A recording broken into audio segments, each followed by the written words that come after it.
Greetings. This is Robert L. Muhammad with National Network View. Tomorrow, the Nubian Leadership Circle presents part 2 of the National Black Leadership Summit. Minister Louis Farrakhan will have opening remarks this Saturday. You don't want to miss it. Here's a clip of last year's summit. And now we have to survive because the death plan is in motion. What is the death plan? You say, well, black folks are the most prone to the COVID virus. Why is that? Because of the comorbidity conditions, diabetes, heart failure, obesity. Name all the comorbidity problems. We lead in that. Yes, well, let me ask you this. How did we get in this condition? Come on. Did you know that there's food that they prepare for you and me in the hood, that they kill us by zip code? When they know your zip code, they send the worst food in for us to consume. The all-new Final Call Radio celebrates their 1-year anniversary with a radiothon from April the 2nd to April the 4th. We were blessed to hear from the minister on yesterday. To all the sounds that are out there, don't forget the sound of Final Call Radio. It's the sweetest sound this side of heaven. And if you act on that sound rather than applaud on that sound, then heaven will be at our feet. May God bless each of you who listen. May God bless and increase the blessings of each of you who want to see this continue by supporting it.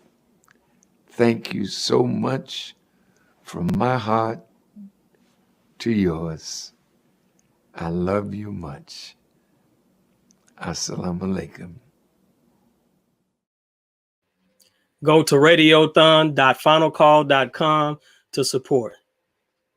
The minister during Savior's Day 2021 spoke about the influence of Black celebrities that they have on us to take the vaccine. When I tell you don't take the vaccine, television comes on, radio comes on. My wonderful artists and sports figures come on, showing us their courage to take the vaccine. Some of you are being used and don't know it. Your fame, your celebrity, your influence, your money. Now you're being bought and paid for the destruction of your people. This is another form of the great betrayal.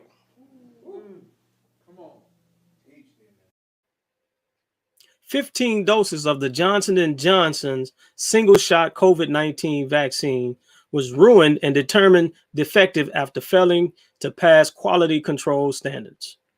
Well, we know that many people were interested in this particular vaccine because it involves a single shot. But this setback here could create a bit of a stumbling block. So this issue, we're told, stemming from a plant in Baltimore. In a statement, Johnson & Johnson says, quote, the quality control process identified one batch of drug substance that did not meet quality standards. So we're talking about 15 million doses here, according to the New York Times. That's how many doses of the J&J vaccine that were ruined.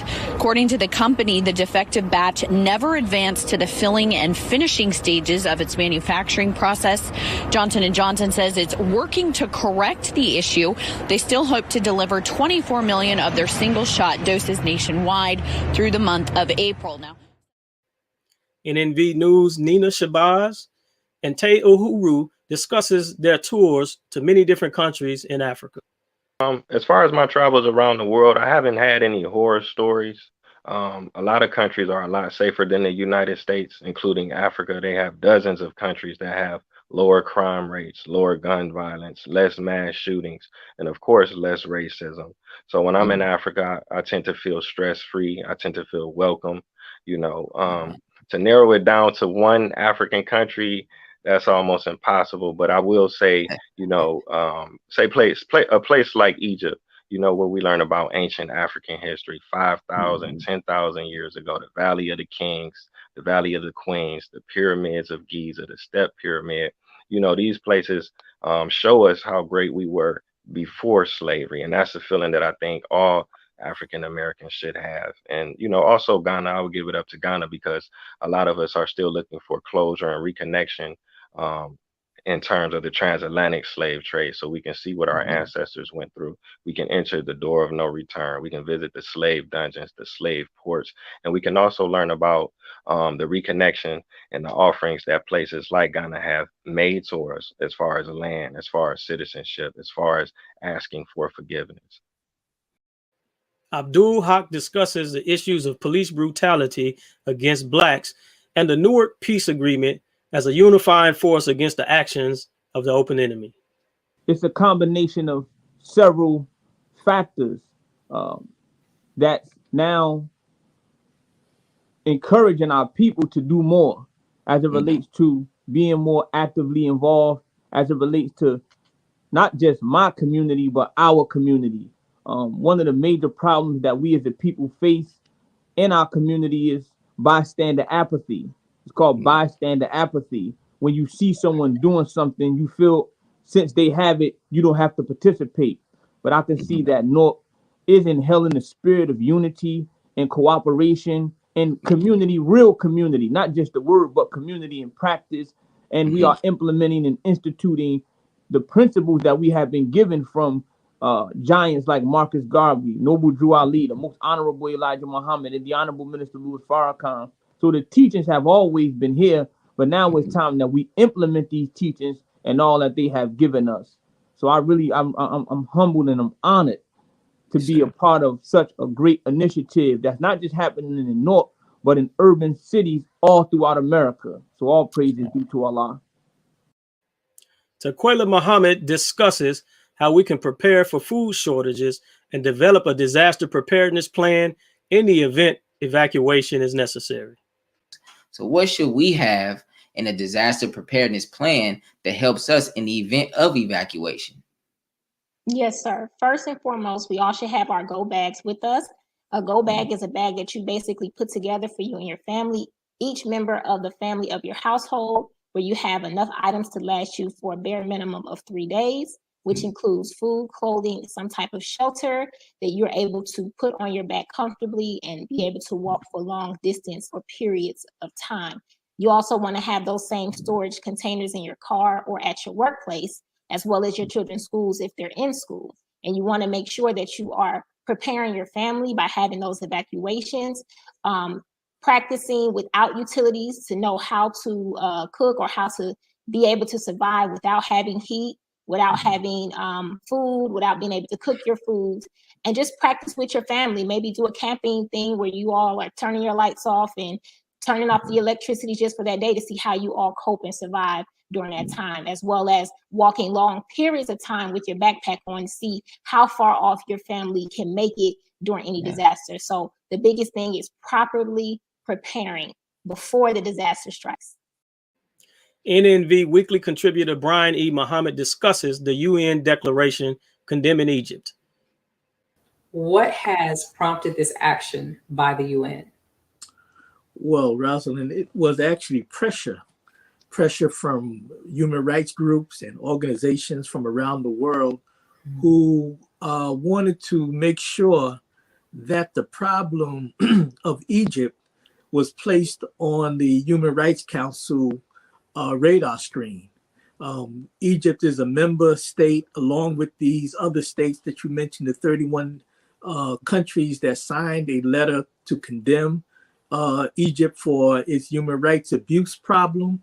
And so it took outside groups, independent groups from around the world to put pressure on the Human Rights Commission to take this up recently at their 46th session that just ended, in fact, a week ago. And so really it was pressure from the rights organizations from around the world that brought this on. Urban gardener and NNV contributor Vivian Muhammad discussed container gardens and greenhouses. What are starter plants and what is the process for growing them? Starter plants, also known as seedlings, are plants that you can buy at any kind of garden center. And those plants are then transplanted into a garden versus, for instance, direct sow or direct seeding, which means you take the actual seed and plant it directly into the soil. Because we live in Indiana in zone 6, because the whole United States is put up in zones, and in our particular zone and in other zones north of us and a few south of us, when we grow and what we can grow is very dependent on what month it is. And because we can't really get started until middle of May, as far as putting things like tomatoes, peppers, eggplant, watermelon, cantaloupe, all those in the garden, if we put them in too early, they will run the risk of being frosted. We have very late, Indianapolis, Indiana is notorious for late winter weather.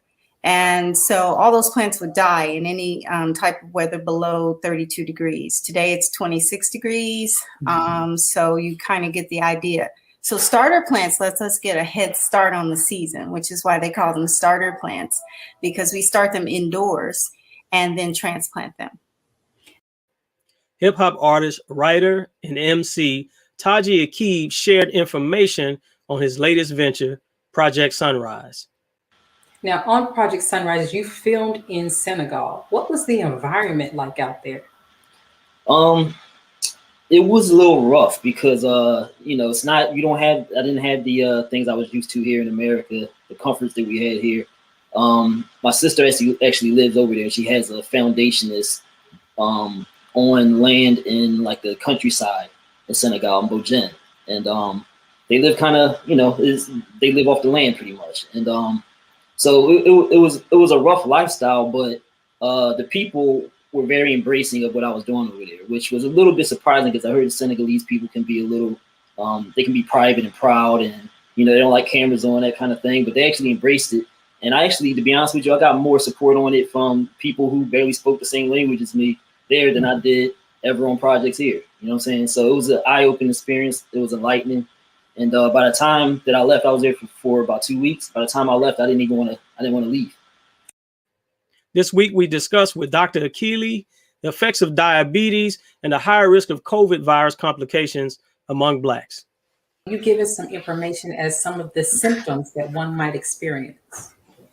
Yes, excellent question. So typically, how people usually will present and usually get diagnosed with diabetes is a combination of a few things, mostly being fatigued, excessive urination, typically at night. Sometimes they have problems with like swallowing and just other things that occur when a person is dehydrated. Of course, sugar draws water in the body like a sponge does water. And so when your sugar is high, it's being pulled out of the tissues, urinate a lot of water into the toilet. And so the body winds up being dehydrated and not able to function as it should. Of course, the body is 75% water. So it just makes sense that if you drain water out of the body and the body is no longer in that percentage that it should be, then things start to go south.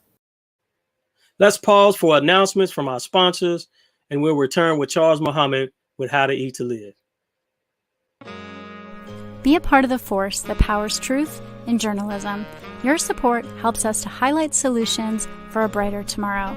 Go to nnvnews.com/donate.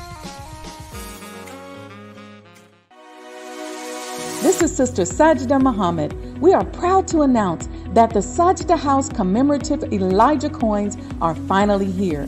This priceless heirloom, made from recycled copper from the messenger's home, is now available at sajdahouse.com.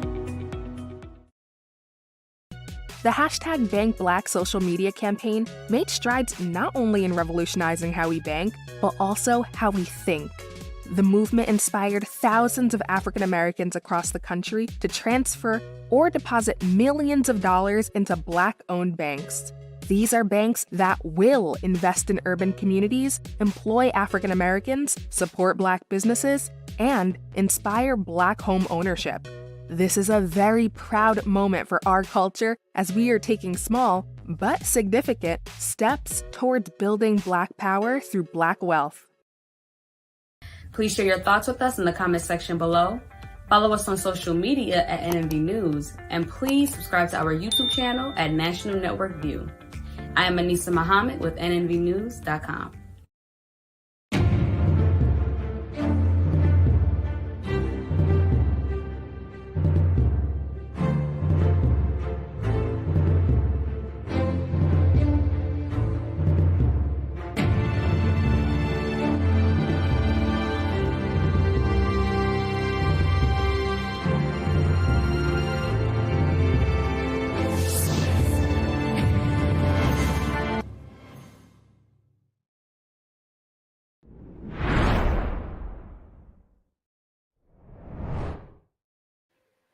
As people begin fasting, impurities are removed from their bloodstream and the blood sugar levels are lowered.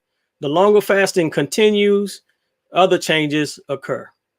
Here's a breakdown of what happens to your body when you fast in each stage of the 30 days of fasting. Stage 1.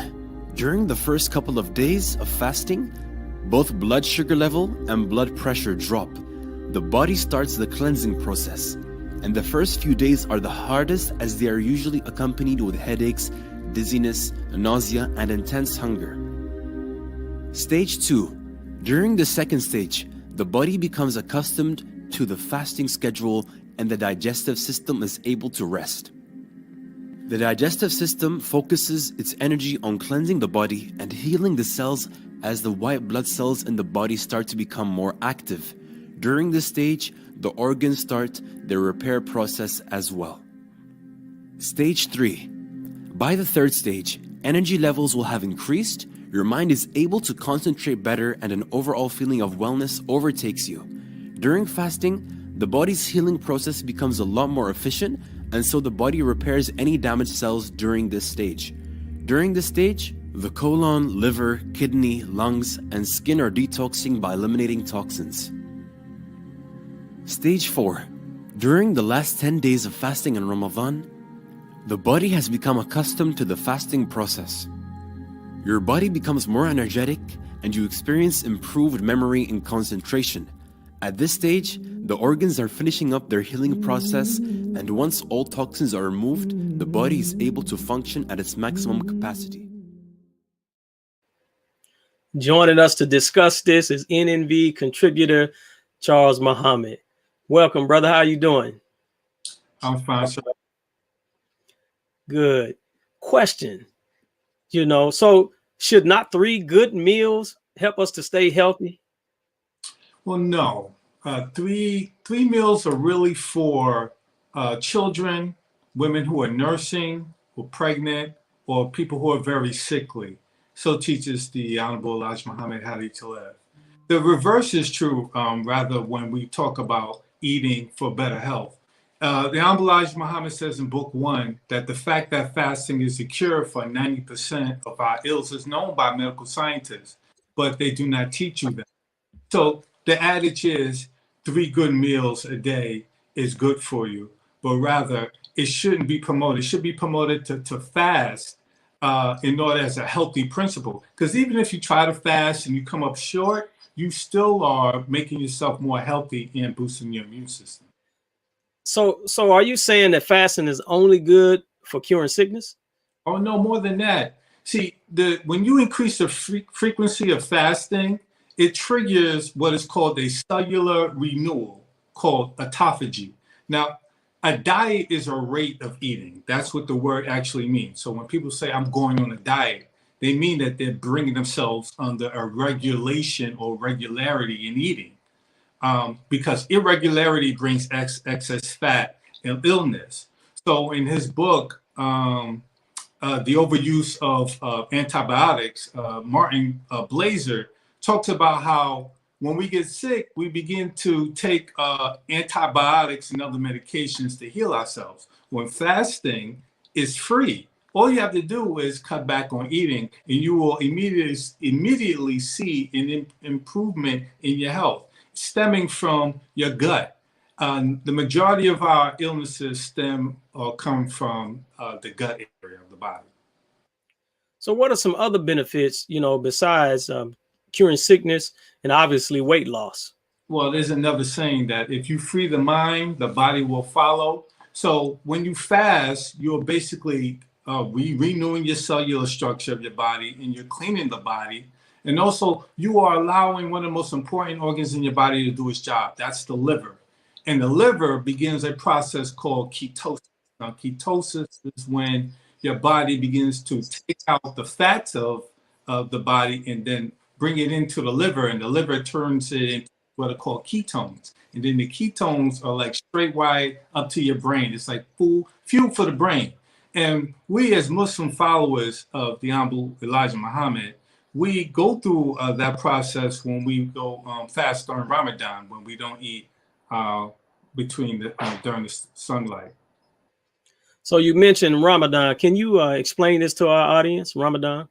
Yes, well, all monotheistic major religions, I should say, promote fasting as a principle on multiple levels. It could be like for Lent, not eating meat, they eat fish. But within the Muslim world, Ramadan is actually a month. It's the 9th month of the Islamic calendar, where the entire community fasts, meaning they go without food and water, other drink, during the daylight hours. And then at nighttime is when we break the fast. So no food, but not even water? Well, water is essential to human life, but not more essential than your devotion to your creator. But, listen, when the sun goes down, have all the water that you want. You'll only want a certain amount because the body cannot retain more than it naturally can store for what it uses. So excess water, you know what happens. You'll urinate the rest of that out. But even when you stop drinking water, you are still giving your body a chance to heal itself and balance itself without even water. Water is a compound, and it holds up space. It has an atomic weight. So it's better to allow the water to leave the system and don't drink it during the daylight hours, but then you rely on your body to eat up its excess fat as fuel for the brain, which is one of the best things you can do for yourself. Wow. So I understand that the Nation of Islam has a unique history with fasting during Ramadan. Can you explain this? Well, yes. Initially, the Honorable Elijah Muhammad required his followers to fast during the 12th month of the year, which is December, under the Gregorian calendar here in America. Then Islamic historians have found that the first revelation of the Holy Quran fell in Ramadan over 1400 years ago, which also coincided at the same time of the 12th month of the Gregorian year in December. But the Honorable Elijah Muhammad wanted us to fast during December to break us out of the celebration of Christmas. But then he added this. He says, in the month of fasting, we shall keep our minds and hearts clean, and we shall not indulge in eating of meats, land meats. You may eat fish and such fat products which come from land animals, such as butter and cheese.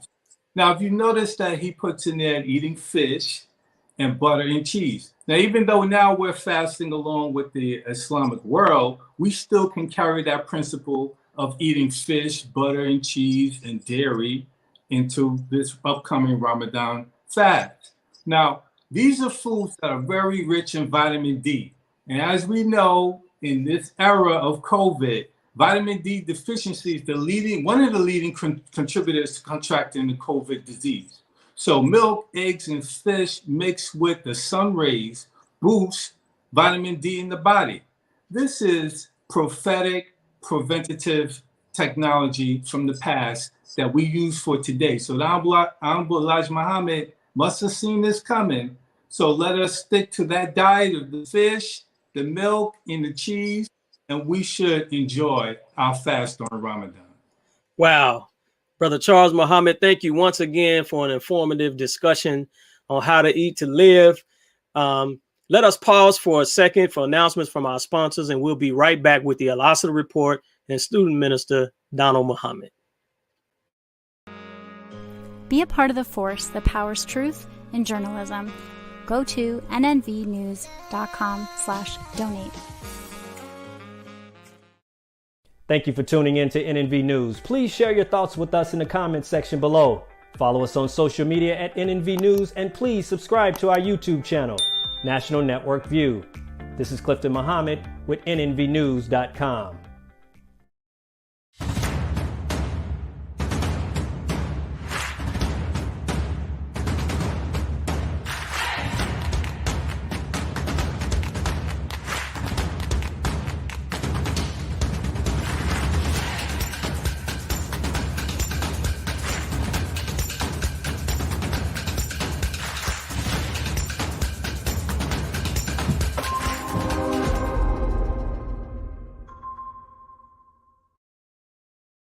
Worldwide, 24 hours a day, 7 days a week. Download the Final Call Radio app and take us everywhere. On your phone, on your computer, on your tablet, on Instagram, Facebook, and Twitter. You can also log on to finalcall.com and click the Listen Live button, or finalcallradio.com. Final Call Radio, the official voice of the Honorable Minister Louis Farrakhan and the Nation of Islam. This is Sister Sajda Muhammad. We are proud to announce that the Sajda House commemorative Elijah coins are finally here. As we renovate and restore the former home of the Most Honorable Elijah Muhammad, we have recycled the old copper gutters and downspouts and created a 1-ounce 39mm coin made of 100% pure copper. Each coin is professionally graded and has its own barcode and registration number. This priceless heirloom, made from recycled copper from the messenger's home, is now available at sajdahouse.com.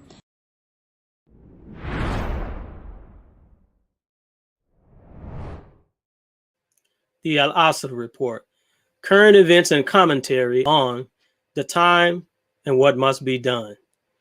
As dissatisfaction grows with the American government, what will be the result of injustice? A state lawmaker was arrested while she was protesting outside the governor's office. It is something that's being all over social media, the fact that this woman was taken into custody and arrested while she was part of that protest, or a member of the state legislature in Georgia. And the other thing that is drawing a lot of attention today is a picture of how it looked the moment the governor signed the bill, noting that in that picture, all of the people who are standing in support are indeed white men. In part 2 of The Time and What Must Be Done, the Honorable Minister Louis Farrakhan warned us about corruption and confusion in our government. Look at the confusion in our government. Why, the latest statistics say that 11% of the American people favor the U.S. Congress. That means 89% of the American people are the legislative body of this nation. The people are not satisfied completely with the judicial branch, nor are they completely satisfied with the executive branch. So when you have dissatisfaction in a country that has almost reached 100%, this type of dissatisfaction demands a change. Joining us to discuss this is Student Minister Donald Muhammad of Muhammad Mosque number 28. Welcome to the show, my brother. Thank you for coming. Yeah, thank you very much for having me. It is indeed an honor to be on this beautiful program. So before we get started, we want to make sure that we get to see all of our beautiful brother. Can you just adjust your body a little bit to the left, to your left? All right. Good. So we're going to want to get right into the questions, dear brother. What are your thoughts on this voting law in Georgia and the recent appeal or call from prominent Black executives, business people in America to fight this Republican-led wave of restricting voter laws? Well, sir, that's a very excellent question. But voter suppression among our people, against our people, has always been ever since the Great Reconstruction period in the United States. I've started in 1865. But right now in Georgia, the recent phenomena that have taken place politically, that means the white people are running afraid, because when Sister Stacey Abrams almost won the governorship, and also in recent election in January, where a Black man actually ran and won the Senate, went to Congress, went to Washington as a senator. So all of these things are happening. But what happened was there was a political awakening taking place in Georgia. So therefore, the Republicans in Georgia, the white people in Georgia, once again try to suppress the voting rights of our people, which is very evident right now. Of course, I applaud the former corporate heads, in the United States, and other Black leaders, business-wise, to try to do something to stop it. But I think it is a bit too late now, simply because the law has already passed. And sometimes we always are working in the rear versus being proactive when it comes to politics. Yes, sir. So what do you think is at the root of this Republican-led effort throughout this country to restrict voting rights? And is there a problem with our existing voting laws that require this sweeping change? No, I don't see a problem with the existing voting laws. I think there has been an awakening in Georgia. For the first time, and I can remember on national news network, I believe it was, I'm not going to mention the network, but they mentioned the Black Belt in Georgia. But if you notice, all of the southern states, South Carolina, Georgia, Alabama, Mississippi, Florida, actually Louisiana and Arkansas, they all have Black belts. What that means is that there are a majority, or close to a majority, of Black people who reside there. And normally what Black people do, they are not really concerned with voting, but some way, somehow, Sister Stacey Abrams and her team, they went down and woke that group of our people up, and they went to the polls and voted, and we saw the greatness of our population and the strength of our voting power. And now what they want to do is suppress that by creating laws. And they go back to 1865 when we put over 1,500 people in, after Reconstruction, doing Reconstruction, put over 1,500 people in the state houses. Mm-hmm. As a matter of fact, we were ruling. We sent 6 people to Congress. The first one, I believe the gentleman's name was Hiram Revel. And they saw that, and that's when the Night Riders came out. That's when the Ku Klux Klan came out. That was voter suppression right there. And therefore, they put fear in our people's heart. So now what they are doing is so blatant, but we kind of thank Allah for Donald Trump, who brought something up and brought something out where our people can actually see it and let us know things have not changed at all. They cannot live under Black rule. You're absolutely right. You know, a number of people are referring to this new law as Jim Crow 2.0. Why do you think they have evoked a horrible era in Americans' history in her treatment of Black people right up from slavery? Yes. Well, they cannot help themselves, brother. It is literally impossible for us to live in peace together.